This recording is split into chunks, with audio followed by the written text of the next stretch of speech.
Rusia, China, Venezuela, Irán, Irak, Libia, países árabes. ¿Qué tienen todos ellos en común? Bienvenidos al arrecife. Muchos pensaréis que tienen en común el mismo enemigo, que muchos de ellos están enfrentados con Estados Unidos o Israel. Y sin embargo, este no es el lazo que más les une. Lo que tienen en común estos países es que juntos poseen el 53% de todas las reservas de petróleo del planeta. La otra mitad la controla Estados Unidos y países aliados como Canadá, México o Emiratos afines a Occidente. Si en la Guerra Fría se mantuvo la paz global en base a un equilibrio nuclear, hoy por hoy ese equilibrio no lo dan las armas atómicas, lo dan las reservas petroleras. El 23 de agosto de 1973, la Organización de Países Árabes Exportadores de Petróleo, más conocida como PEP, decidió no exportar crudo a todos los países que apoyaron a Israel durante la guerra del Yom Kippur. El precio del petróleo se multiplicó por 4 y la inflación asoló a todos los países de Occidente, creando una gran crisis económica de la que se tardaron varios años en salir.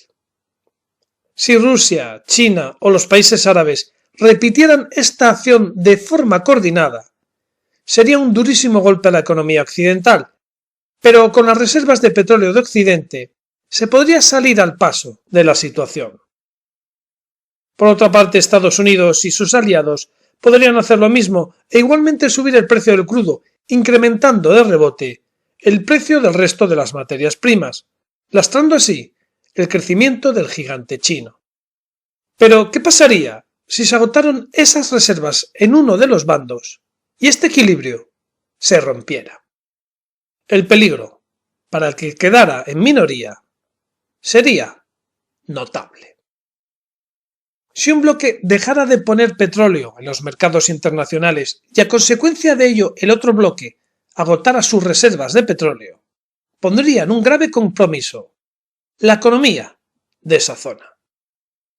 Una subida indiscriminada del precio del crudo llevaría a la pérdida de competitividad de la industria, caerían las exportaciones, llegaría el paro, llegaría la escasez de alimentos y, finalmente, revueltas masivas. Toda una guerra limpia, sin armas, pero con las mismas consecuencias devastadoras de un conflicto.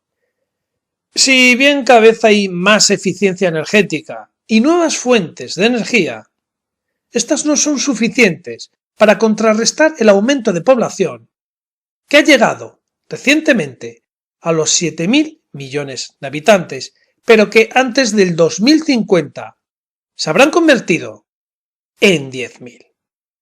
Y mientras la demanda de energía crece como consecuencia del aumento de población, las reservas del crudo bajan. Tarde o temprano, una de las partes perderá el equilibrio frente a la otra. ¿Pero cuándo? Se dice que Estados Unidos tiene reservas de petróleo para 15 años, mientras que en Oriente Medio se tienen reservas para 87. Y es aquí donde empezamos a entender lo que pasa en Palestina y la importancia para Estados Unidos de tener en el terreno a Israel. De la misma forma que la pérdida de equilibrio armamentístico produciría un peligro de invasión por una de las partes, la pérdida de equilibrio energético produciría la misma reacción. En un conflicto bélico nuclear se pueden seguir fabricando armas para mantener ese equilibrio, pero en el caso del petróleo, no. Hay el que hay. Por eso, la única solución es atacar a la otra parte antes de perder las reservas petroleras y caer en la dependencia energética del otro bloque. Y esto es lo que tarde o temprano va a suceder. Pero antes de lanzar un ataque hay que comprobar las reservas estratégicas del enemigo. Hay que calibrar las consecuencias. Se necesita información real de la dependencia energética del enemigo para ir baremando sus reservas reales. Y eso es lo que está pasando ya. Conflictos como el de Ucrania o el de Palestina son en realidad intentos de comprobación de hasta qué punto se sigue siendo dependiente energéticamente. Este tipo de acciones ponen sobre la mesa las reservas reales de ambas partes. La falta de respuesta de los países árabes ante el ataque a Palestina por parte de Israel parece tranquilizar a Estados Unidos, que ve cómo no se toman represalias como ya pasara en el 73. Mientras que Rusia hace lo propio con Ucrania, comprobando cómo Europa tampoco se pone seria con el régimen de Putin, dando una información real de la dependencia energética de Europa frente al gas ruso. Estas acciones, estas reacciones tibias de unos y otros frente a las provocaciones del bloque contrario, nos están diciendo que las reservas de petróleo están llegando a su fin. Y mientras estos tanteos se van produciendo, la sombra de una tercera guerra mundial se acerca a la misma velocidad que se alejan las reservas de petróleo.